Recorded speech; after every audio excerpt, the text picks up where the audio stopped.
करो या मरो, अभी नहीं तो कभी नहीं। नमस्कार दोस्तों, स्वागत है आपका हमारे चैनल में। जागो बेटिंग शिक्षकों जागो। आज समाचार पत्रों में एक न्यूज़ की कटिंग बेटिंग शिक्षकों के लिए खतरे की घंटी है, जिसमें क्या कहा गया है। जनसंपर्क कमिश्नर डॉक्टर सुदामा खाड़े का बयान है।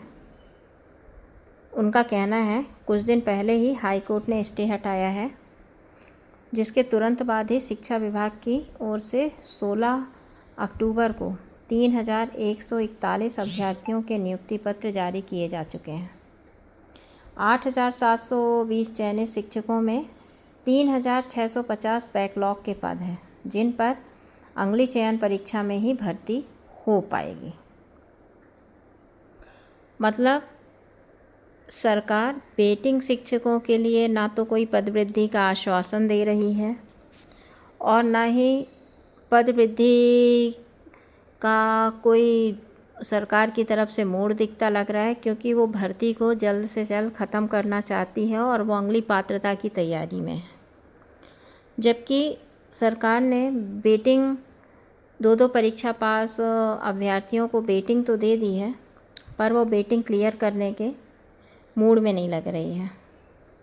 जबकि सबको पता है कि स्कूलों में, सरकारी विद्यालयों में लगभग वर्ग 1 में 36,000 पद अभी भी खाली हैं, जिसमें से नियुक्ति पत्र दिए गए हैं सिर्फ 2,901 अभ्यर्थियों को। उसके बाद भी पद खाली हैं, तभी अतिथि शिक्षकों को रखा गया है। प्रदेश में लगभग 80,000 अतिथि शिक्षक कार्य कर रहे हैं, तो यदि सरकार के पास पद खाली नहीं है तो वो अतिथि शिक्षक काम क्यों कर रहे हैं। बेटिंग शिक्षक लगातार 1 वर्षों से पदवृद्धि के लिए आंदोलन कर रहे हैं, पर सरकार की तरफ से पदवृद्धि के लिए अभी तक कोई भी बयान नहीं आया है। तो ये लगभग बेटिंग शिक्षकों के लिए आखिरी साल है, क्योंकि इसके बाद यदि कभी भर्ती निकलती भी है तो और नए उम्मीदवार आ जाएंगे, जिनसे हमारा कंपटीशन होगा, तो शायद हम इतने भी नंबर नहीं ला पाएँ और या हम इतनी बेटिंग तक भी नहीं पहुंच पाए कि अगली भर्ती के लिए हम बचेंगे, या हम अगली भर्ती में क्वालिफाई ही होंगे कि उसमें भी हमारा सिलेक्शन हो जाएगा।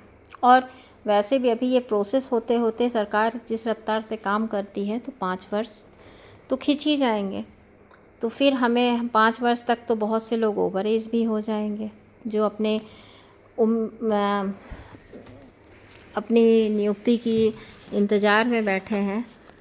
उनके पास तो शायद उम्र ही नहीं रह पाएगी कि जो अगली भर्ती में अपनी नियुक्ति ले लें, या फिर वही 100-200 पद आएंगे तो उसमें भी नियुक्ति की कोई संभावना नहीं है। अब यदि गुजरात मॉडल पे, जो गुजरात में आंदोलन हुआ, जिसमें महिला शक्ति ऊपर आई, महिलाओं ने डंडे खाए और पद वृद्धि हुई वहाँ पर, उसी तर्ज पे यदि 8 नवंबर का जो आंदोलन है, महिला शक्ति उसको रिप्रेजेंट करें, उसमें महिला शक्ति आगे आए और उसके लिए भी तैयार रहें कि हमें डंडा खाना होगा तो भी हम खाएंगे। क्योंकि यदि कोई भी सरकार महिलाओं और बच्चों पे अत्याचार करती है तो वो ज़्यादा हाईलाइट होता है। तो यदि महिला शक्ति आगे आए और अपनी एक सीट पाने के लिए यदि डंडे भी खाए, तो बेटिंग शिक्षकों की न्यूज़ ज़्यादा चल सकती है और बेटिंग शिक्षकों की मांग पूरी होने की संभावना भी महिला शक्ति के कारण ही है। महिलाओं में तो वो ताकत है कि वो चाहे तो कुछ भी कर सकती हैं।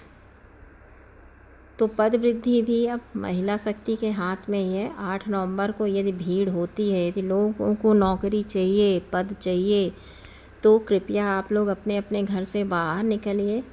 महिला शक्ति इस आंदोलन में आगे आएंगी और उसमें आप लोगों का सपोर्ट बहुत ज़रूरी है। जितना आप भीड़ देंगे उतना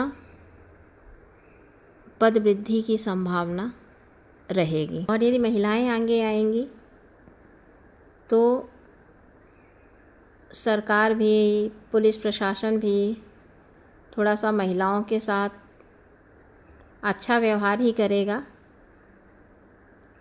तो महिलाएं अपनी बात को सरकार तक अच्छे तरीके से भी पहुंचा सकती हैं।